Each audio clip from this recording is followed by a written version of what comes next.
What's the meaning of carton?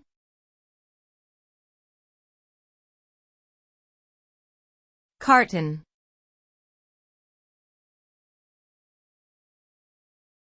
Carton.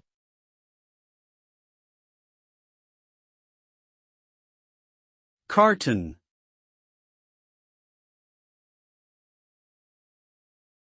Carton.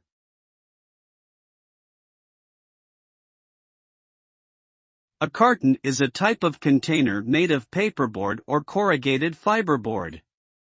It is generally used for packaging food, beverages, and other consumer goods. The word carton can refer to various sizes and styles of containers, including boxes, trays, and milk cartons. Cartons are commonly used in the retail industry to display and distribute products. Overall, a carton serves as a protective casing that helps to preserve and transport goods from one place to another.